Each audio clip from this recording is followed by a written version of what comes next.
Hello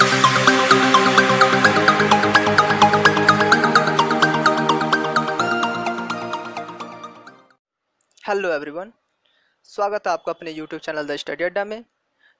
तो friends, आज के वीडियो में हम आरआरबी एनटीपीसी के एग्ज़ाम में पूछे गए प्रश्न यानी प्रीवियस ईयर क्वेश्चन के बारे में डिस्कस करने वाले हैं, जो आने वाले एनटीपीसी एग्ज़ाम के लिए बहुत महत्वपूर्ण साबित होगा, क्योंकि काफ़ी इम्पोर्टेंट है ये जान लेना कि किस प्रकार के क्वेश्चन पूछे जाते हैं। तो दोस्तों, आज हम इस वीडियो में ज्योग्राफी से आए हुए क्वेश्चन को डिस्कस करेंगे, क्योंकि प्रीवियस ईयर क्वेश्चन से रिलेटेड क्वेश्चन ही पूछे जाते हैं। थोड़ा बहुत इधर उधर बदलाव हो सकता है। साथ ही हम अपने इस यूट्यूब चैनल पर सभी वनडे एग्ज़ाम के सारे कोर्सेज सब्जेक्ट वाइज लाने वाले हैं। तो दोस्तों, सारे वीडियो को देखने के लिए चैनल को सब्सक्राइब कर लें और बेल आइकन भी प्रेस कर दें, जिससे मेरे वीडियो के सारे नोटिफिकेशन सबसे पहले आप तक पहुँचे। तो चलिए वीडियो को स्टार्ट करते हैं। आज का क्वेश्चन है, भारत के कुछ भागों में मिट्टी का रंग लाल होने का कारण क्या है। तो आपने कई जगहों पर देखा होगा कि कहीं मिट्टी का रंग लाल होता है, कहीं काला होता है, कहीं पीला होता है, कहीं कहीं कहीं क्या होता है कि मतलब जगह जगह पे डिपेंड है कैसा जगह है, किस तरह का मिट्टी रहती है वहाँ। तो इस क्वेश्चन में पूछा गया है कि भारत के कुछ भागों में मिट्टी का रंग लाल होने का कारण क्या है। तो इसका सही आंसर है फेरिक फेरिक ऑक्साइड की मौजूदगी। इसका ऑप्शन नंबर सी सही है। इसकी व्याख्या है, भारत के कुछ भागों में मिट्टी का रंग लाल होने का कारण उस मिट्टी में फेरिक ऑक्साइड की मौजूदगी है। लाल रंग के दिखने के कारण इसे लाल मिट्टी कहा जाता है। इसका निर्माण जलवायु परिवर्तनों के परिणाम स्वरूप रवेदार एवं कार्यान्तित सेलों के विघटन एवं वियोजन से होता है। नेक्स्ट क्वेश्चन है, लाल मिट्टी पर खेती करना कठिन क्यों है। तो इसका सही आंसर है, इसकी जल धारण क्षमता जो होती है वो कम होती है, इसलिए लाल मिट्टी पर खेती करना कठिन है। तो इसकी व्याख्या है, लाल मिट्टी सामान्य से लेकर भारी वर्षा वाली दशाओं में प्राचीन क्रिस्टलीय सेलों से निर्मित है। यह अपेक्षाकृत कम उपजाऊ होती है। इस मिट्टी की जल धारण क्षमता भी कम होती है, जिसके कारण सिंचाई की अधिक आवश्यकता पड़ती है। इसलिए इस मिट्टी में खेती करना कठिन है। इसमें फास्फोरिक अम्ल, कार्बनिक तत्व, जैविक पदार्थ चूना व नाइट्रोजन की कमी पाई जाती है। अगला क्वेश्चन है, कृषि प्रयोजन के लिए मिट्टी का कौन सा प्रकार बेहतर है। तो इसका सही आंसर है सैलाबी मिट्टी, ऑप्शन नंबर ए। इसे खादर मिट्टी भी कहा जाता है, सैलाबी मिट्टी को खादर मिट्टी भी कहा जाता है। तो इसकी व्याख्या देख लेते हैं। तो सैलाबी मिट्टी का निर्माण नदियों द्वारा लाई गई उपजाऊ मृदा से होता है। यह अत्यंत उपजाऊ होती है, इसे खादर मिट्टी भी कहा जाता है। प्रत्येक वर्ष बाढ़ द्वारा लाई गई मिट्टियाँ कृषि प्रयोजन के लिए बेहतर है। इसमें पोटास, फास्फोरिक अम्ल, चूना व कार्बनिक तत्वों की प्रचुर प्रचुर मात्रा होती है। अगला क्वेश्चन है, ग्रेट उत्तरी समतल भूमि में किस प्रकार की मिट्टी पाई जाती है। तो इसका सही आंसर है ऑप्शन नंबर ए, कछार मिट्टी, जिसे जलोढ़ मिट्टी भी कहा जाता है। तो इसकी व्याख्या है, भारत के ग्रेट उत्तरी समतल भूमि में कछार मिट्टी पाई जाती है। यह मिट्टी लगभग 15 लाख वर्ग किलोमीटर क्षेत्र में विस्तृत है। इसमें रेत, गाद, मृत्तिका के विभिन्न अनुपात पाए जाते हैं। अगला क्वेश्चन है, कपास की काली मिट्टी को क्या कहा जाता है। तो इसका ऑप्शन नंबर सी सही है, रेगुड़ मिट्टी। इसकी व्याख्या है, कपास की काली मिट्टी को स्थानीय रूप में रेगुड़ मिट्टी भी कहा जाता है। भारत में इस मिट्टी का विस्तार मुख्यतः महाराष्ट्र और साथ ही पश्चिमी मध्य प्रदेश, गुजरात आदि राज्यों के लगभग 5 लाख वर्ग किलोमीटर क्षेत्र पर मिलता है। यह मिट्टी कपास की खेती के लिए सर्वाधिक उपयुक्त होती है। अगला क्वेश्चन है, डैश मिट्टी को रेगुड़ भी कहा जाता है। तो मतलब इसमें पूछा गया है कि किस मिट्टी को रेगुड़ मिट्टी भी कहा जाता है। तो अभी हमने पीछे पढ़ा है कि काली मिट्टी को रेगुड़ मिट्टी कहा जाता है, तो इसका ऑप्शन नंबर बी सही है, काली मिट्टी। और दोस्तों, इसकी व्याख्या जो है वो सेम इसी की जैसी होगी पाँचवें क्वेश्चन की तरह। तो इसकी व्याख्या है, कपास की काली मिट्टी को स्थानीय रूप में रेगुड़ मिट्टी भी कहा जाता है। भारत में इस मिट्टी का विस्तार मुख्यतः महाराष्ट्र और साथ ही पश्चिमी मध्य प्रदेश, गुजरात आदि राज्यों के लगभग 5 वर्ग 5 वर्ग 5 लाख वर्ग किलोमीटर क्षेत्र पर मिलता है। यह मिट्टी कपास की खेती के लिए सर्वाधिक उपयुक्त होती है। तो अगला क्वेश्चन देख लेते हैं। अगला क्वेश्चन है, भारत में कपास की फसल मुख्य रूप से इसमें उगाई जाती है। तो इसका ऑप्शन नंबर ए सही है, काली मिट्टी। तो इसकी व्याख्या है, भारत में कपास की फसल मुख्य रूप से काली मिट्टी में उगाई जाती है। काली मिट्टी में तीव्र जल धारण क्षमता पाई जाती है। यह भीगने पर ठोस एवं चिपचिपी हो जाती है और सूखने पर अंकुचित एवं दरार युक्त हो जाती है। इसलिए इसे स्वतः जुताई वाली मिट्टी भी कहा जाता है। सामान्यतः इसमें लोहा, चूना, कैल्शियम, पोटास, एल्यूमीनियम एवं मैग्नीशियम कार्बोनेट की प्रचुरता पाई जाती है, परंतु नाइट्रोजन, फास्फोरस एवं जैव पदार्थों की कमी पाई जाती है। अगला क्वेश्चन है, तमिलनाडु, ओडिशा और छोटा नागपुर और मेघालय के छोटे हिस्से में पाई जाने वाली डैश का रंग लाल होता है। यानी कि पूछा गया इसमें कि तमिलनाडु, ओडिशा और छोटा नागपुर और मेघालय के छोटे हिस्से में पाई जाने वाली कौन सी मिट्टी का रंग लाल होता है। तो इसका ऑप्शन नहीं दिया है, शायद या तो पेज इधर उधर हो गया होगा या फिर इधर ही कहीं होगा। तो इसका सही आंसर है लेटराइट मिट्टी। लेटराइट मिट्टी इसका सही आंसर होगा। चलिए अगला क्वेश्चन देखते हैं। ये दिया हुआ है लेटराइट मिट्टी, ये सही है, ऑप्शन नंबर सी। तो लेटराइट मिट्टी की व्याख्या देख लेते हैं। लेटराइट मिट्टी भारत के तमिलनाडु, ओडिशा, केरल, महाराष्ट्र, छोटा नागपुर, पठार तथा मेघालय के कुछ क्षेत्रों में पाई जाती है। लोहे के ऑक्साइड के कारण इसका रंग लाल होता है। यह मिट्टियाँ समांतर लोहे तथा एल्यूमीनियम से समृद्ध होती हैं, जबकि नाइट्रोजन, पोटास, चूना तथा जैविक पदार्थों की कमी होती है। यह प्रायः कम उर्वरता वाली मिट्टी है, अतः यह कृषि के लिए उपयुक्त नहीं है, किंतु उर्वरकों के प्रयोग में वर्तमान में इनमें सभी खेती की जा रही है। अगला क्वेश्चन है, किसकी उपस्थिति के कारण मिट्टी का रंग लाल होता है। सेम पिछले जैसा क्वेश्चन है।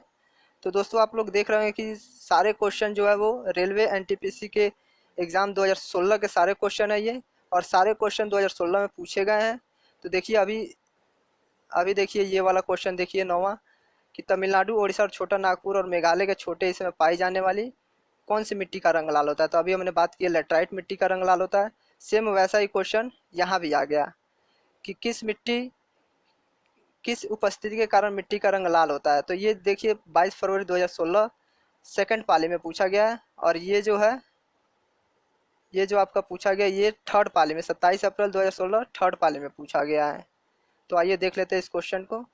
तो जो पीछे हमने पढ़ी थी वही क्वेश्चन सेम है, किसकी उपस्थिति के कारण मिट्टी का रंग लाल होता है। तो इसका सही आंसर है फेरिक ऑक्साइड। तो मतलब उसमें पूछ गया था कि कौन सी मिट्टी का रंग लाल होता है, और यह मतलब किसकी उपस्थिति के कारण पूछ दिया गया था। तो फेरिक ऑक्साइड की उपस्थिति के कारण मिट्टी का रंग लाल होता है। तो अगला क्वेश्चन है, इसकी व्याख्या जो पिछले क्वेश्चन को ही देख लीजिएगा, इसकी व्याख्या सेम वही है, अलग कुछ नहीं है इसमें। नेक्स्ट क्वेश्चन, निम्नलिखित में से कौन सा न्यूनतम छिद्रयुक्त है। तो इसका सही आंसर है चिकनी मिट्टी, ऑप्शन नंबर सी। इसकी व्याख्या है कि प्रश्नानुसार दिए गए विकल्पों में से न्यूनतम छिद्रयुक्त वाली मृदा चिकनी मिट्टी है। चिकनी मिट्टी के कणों के आकार 0.002 mm है से कम होते हैं, जबकि गाद भरी मृदा के कणों को आकार 0.002 से 0.05 mm के बीच तथा रेतीली मृदा के कणों का आकार 0.05 से 2.0 mm के बीच होता है। अगला क्वेश्चन है, भारत में सबसे ज़्यादा खेती किस फसल की होती है। तो मतलब पूछा गया कि भारत में, केवल भारत में पूछा गया है कि सबसे ज़्यादा खेती किस फसल की होती है। तो इसका ऑप्शन नंबर सी सही है, चावल की। चावल की जो खेती वो सबसे ज़्यादा भारत में होती है। तो इसकी व्याख्या है, भारत में सबसे ज़्यादा खेती धान की होती है। कृषि मंत्रालय के वर्ष 2015-16 के आंकड़ों के अनुसार भारत के सर्वाधिक 43.39 मिली हेक्टेयर क्षेत्र पर धान तथा इसके बाद गेहूँ, मतलब धान के बाद जो है सबसे ज़्यादा खेती भारत में गेहूँ की होती है। 30.23 मिली हेक्टेयर की खेती की जाती है।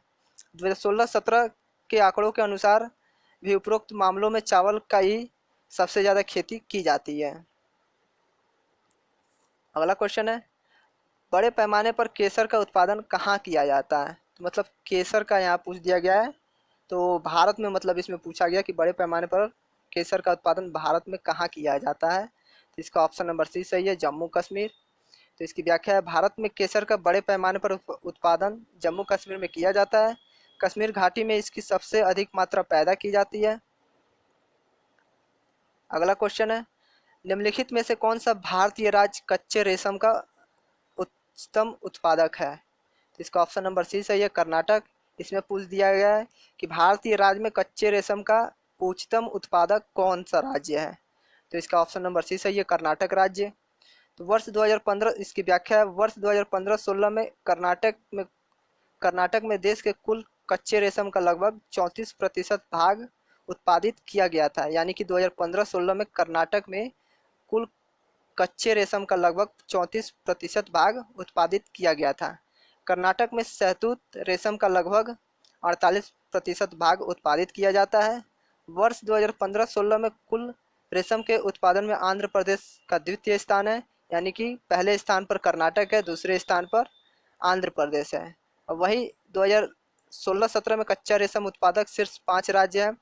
कर्नाटक 9,571 मीट्रिक टन, दूसरे नंबर पे है आंध्र प्रदेश 5,971 मीट्रिक टन, तीसरे नंबर पे है असम 3,810 मीट्रिक टन, चौथे नंबर पे है झारखंड 2,631 मीट्रिक टन तथा पाँचवें नंबर पर पश्चिम बंगाल है। तो इसका पश्चिम बंगाल का 2,565 मीट्रिक टन है। और अखिल भारतीय मतलब पूरे भारत में जो है इसका उत्पादन कच्चे रेशम का 30,348 मीट्रिक टन है। तो इसको सही से देख लीजिएगा, क्योंकि कभी कभी पूछ देता है कि भारत में कच्चे रेशम का उत्पादन प्रथम स्थान पर कौन है, या फिर द्वितीय या तृतीय या चौथे या फिर पाँचवें स्थान पर कौन है। तो देख लीजिएगा इसको, पहले स्थान पर कर्नाटक है, दूसरे स्थान पर आंध्र प्रदेश है, तीसरे स्थान पर असम है, चौथे स्थान पर झारखंड है और पाँचवें स्थान पर पश्चिम बंगाल है। तो आइए अगले क्वेश्चन को देख लेते हैं। तो अगला क्वेश्चन है, नीचे एक अभिकथन और एक कारण दिया गया है। अभिकथन ए, भारत में दुग्ध उत्पादन दुनिया के अन्य देशों की तुलना में कम है। और दूसरा कथन कारण है, भारत के पशुपालक गरीब हैं। सही विकल्प को चुने। तो ये भी क्वेश्चन देखिए, ऐसे ही इसी प्रकार का क्वेश्चन आ भी जाता है और ये क्वेश्चन आता है ऐसे ही। तो इसका सही आंसर है बी, यानी कि ए गलत है लेकिन आर सही है। क्योंकि भारत में दुग्ध उत्पादन दुनिया के अन्य देशों की तुलना में कम है, ये बात तो सही है कि दुनिया दुग्ध उत्पादन जो है वो अन्य देशों की तुलना में कम है। और जो है और आर जो ये है कारण इसका है, भारत के पशुपालक गरीब हैं। तो ये बात भी सही है कि भारत के पशुपालक गरीब हैं। तो इसकी व्याख्या देख लेते हैं। दुग्ध उत्पादन में भारत का विश्व में प्रथम स्थान है, अतः अभिकथन गलत ए है, जबकि कारण आर सही है, क्योंकि भारत में अधिकांश पशुपालक धन की कमी के कारण अत्यंत छोटे स्तर पर पशुपालन का कार्य करते हैं। अगला क्वेश्चन है, अधिकतर केरल, तमिलनाडु और कर्नाटक में होने वाली निम्नलिखित में से किस फसल को 35 डिग्री सेल्सियस, लग रहा है इसका भी पेज इधर उधर हो गया, एक मिनट।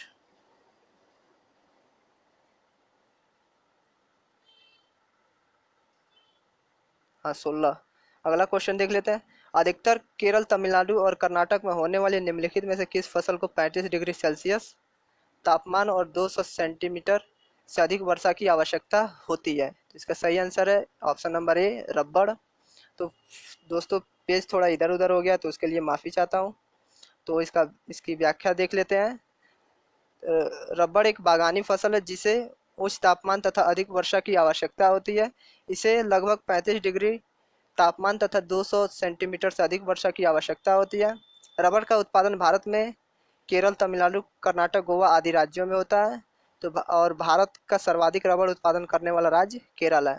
तो इसका भी सही से देख लीजिएगा कि क्योंकि कभी कभार ऐसा पूछ देता है कि भारत में रबड़ का उत्पादन सबसे ज़्यादा कहाँ होता है, और प्रथम स्थान पे मतलब वही जो है कहाँ होता है। तो केरल हो गया है सर्वाधिक रबड़ उत्पादन करने वाला। और ये भी पूछ देता है कभी कभी किस राज्य में होता है, किस किस राज्य में होता है। तो तमिलनाडु, कर्नाटक, गोवा, केरल। अगला क्वेश्चन देख ले। अगला क्वेश्चन है, डैश के बाद भारत दुनिया का दूसरा सबसे बड़ा फूल उत्पादक है। तो इस क्वेश्चन में पूछा गया है कि किस देश के बाद भारत दुनिया का दूसरा सबसे बड़ा फूल उत्पादक देश है?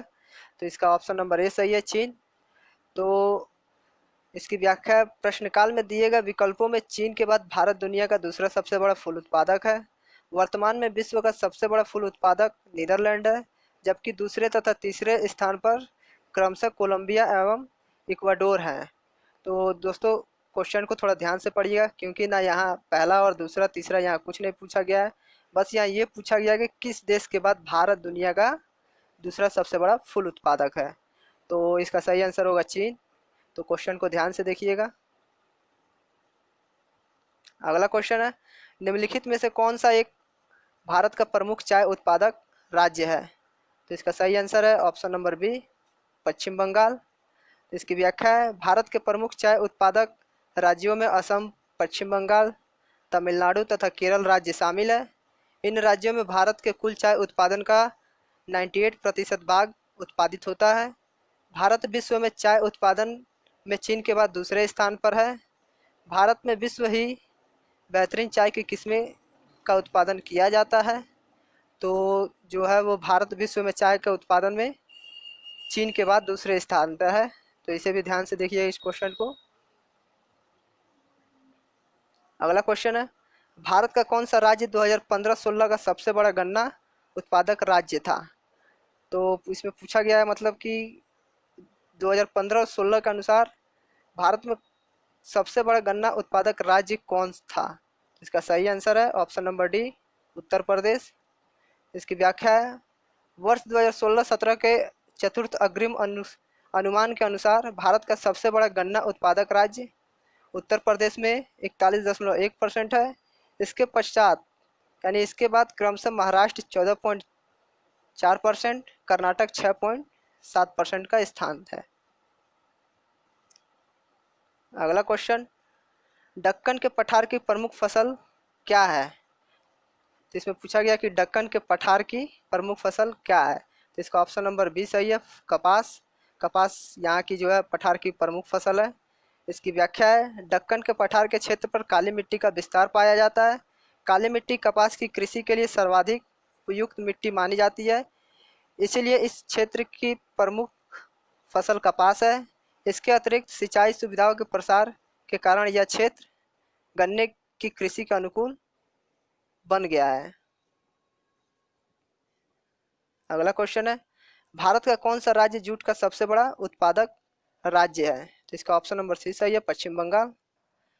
तो वर्ष 2015-16 के आंकड़ों के अनुसार भारत के पश्चिम बंगाल राज्य में सर्वाधिक जूट उत्पादन 7,667 गांठे हुआ है। इसके बाद क्रमशः बिहार, असम तथा ओडिशा का स्थान है। तो बिहार में 1312,000 गांठे है, असम में 8,600 गांठे है और ओडिशा में 15,000 गांठे का स्थान है। वही 2016-17 में 3 शीर्ष जूट व मेस्ता उत्पादक राज्य पश्चिम बंगाल 7.9 मिलियन गांठे, बिहार 1.7 मिलियन गांठे तथा असम 0.8 मिलियन गांठे।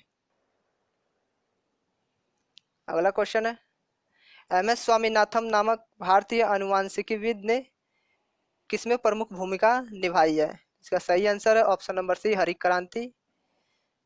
तो एम.एस. स्वामीनाथन, इसकी व्याख्या जो है, एम.एस. स्वामीनाथन नामक भारतीय अनुवांशिकीविद ने हरित क्रांति में प्रमुख भूमिका निभाई थी।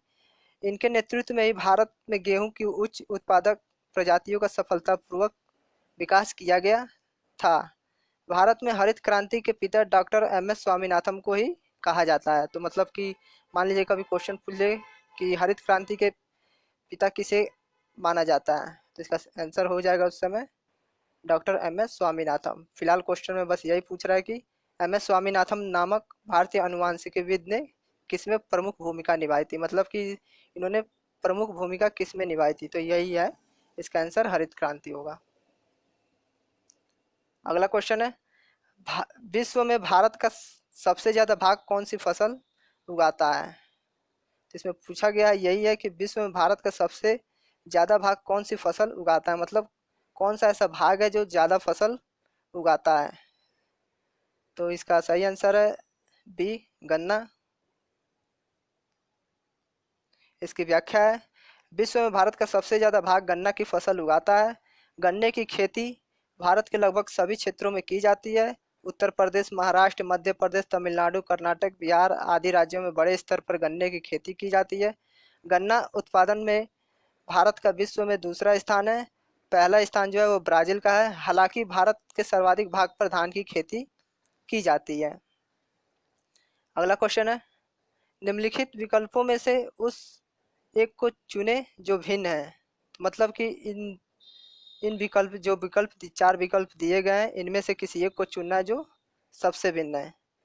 तो इसमें पहला ऑप्शन है कॉफ़ी, दूसरा है चावल, तीसरा तंबाकू, चौथा गन्ना है। तो इसमें सबसे जो भिन्न है वो है चावल है, क्योंकि क्योंकि फसलों में चावल एक खाद्यान्न है, जबकि काफ़ी, तंबाकू तथा गन्ना बागानी एवं नगदी फसलें हैं। नेक्स्ट क्वेश्चन है, काली मिट्टी के लिए सर्वाधिक उपयुक्त नगदी फसल कौन सी है। तो फ्रेंड्स यह क्वेश्चन आप लोगों के लिए, इसका आंसर आप लोगों को कमेंट करके बताना है। तो यह क्वेश्चन जो है वो है, काली मिट्टी के लिए सर्वाधिक उपयुक्त नगदी फसल कौन सी है। तो इसमें ऑप्शन है कपास, चाय, जूट, दलहन। तो इसका आंसर आप लोग कमेंट करके बताएंगे। और यह जो क्वेश्चन है वो एनटीपीसी के एग्ज़ाम में 28 अप्रैल 2016 में पूछा गया, प्रथम पाली में। तो फ्रेंड्स एक थोड़ी सी हमसे गलती हो गई है, जो कथन और अभिकारक में जो क्वेश्चन था 15 नंबर, वो थोड़ा गलत हो गया मुझसे। तो आइए उस क्वेश्चन को सुधार लेते हैं। तो दोस्तों यही वो क्वेश्चन था जो हमसे गलती हो गई थी। तो आइए इस क्वेश्चन को एक बार पढ़ लेते हैं। तो दिया है क्वेश्चन कि नीचे एक अभिकथन ए और एक कारण आर दिया गया है। तो अभिकथन जो दिया है वो है, भारत में दुग्ध उत्पादन दुनिया के अन्य देशों की तुलना में कम है। और कारण जो दिया है वो है, भारत के पशुपालक गरीब हैं। तो हमने ये यहाँ अभिकथन में ये गलती कर दी थी कि भारत में दुग्ध उत्पादन दुनिया के अन्य देशों की तुलना में कम है। तो यहाँ कम है, लेकिन भारत में जो है वो भारत में दुग्ध उत्पादन जो है दुनिया के अन्य देशों की तुलना में सबसे ज़्यादा है, कम नहीं है। ये गलत है। तो अभिकथन ए जो है वो गलत है, मैंने उस समय सही कर दिया था। तो इसका ऑप्शन नंबर बी सही होगा। तो इसकी व्याख्या देख लेते हैं। तो दुग्ध उत्पादन में भारत का विश्व में प्रथम स्थान है, अतः अभिकथन ए गलत है। जबकि कारण आर सही है, क्योंकि भारत में अधिकांश पशु धन की कमी के कारण अत्यंत छोटे स्तर पर पशुपालन का कार्य करते हैं। तो बस यही हमसे थोड़ा सा गलती हो गई कि मैंने यहाँ पे बोल दिया था कि भारत में दुग्ध उत्पादन दुनिया के अन्य देशों की तुलना में कम है। ये मैंने बोल दिया था कि ये सही बात है, लेकिन ये गलत है। कि सही ये है कि भारत में दुग्ध उत्पादन दुनिया के अन्य देशों की तुलना में सबसे ज़्यादा है, इसीलिए भारत विश्व में प्रथम स्थान पर है दुग्ध उत्पादन में। तो फ्रेंड्स आज हमने ज्योग्राफी के मिट्टी और कृषि से संबंधित जितने भी क्वेश्चन एनटीपीसी के पिछले एग्ज़ाम में पूछा गया था, उससे उस टॉपिक को हमने कवर किया है। तो आज हम यहीं तक रहने देते हैं। कल फिर से एक नए टॉपिक के साथ मिलेंगे। तो फ्रेंड्स अगर मेरा वीडियो अच्छा लगा हो तो लाइक कमेंट ज़रूर कर दें और सब्सक्राइब करके वीडियो को शेयर भी कर दें। धन्यवाद।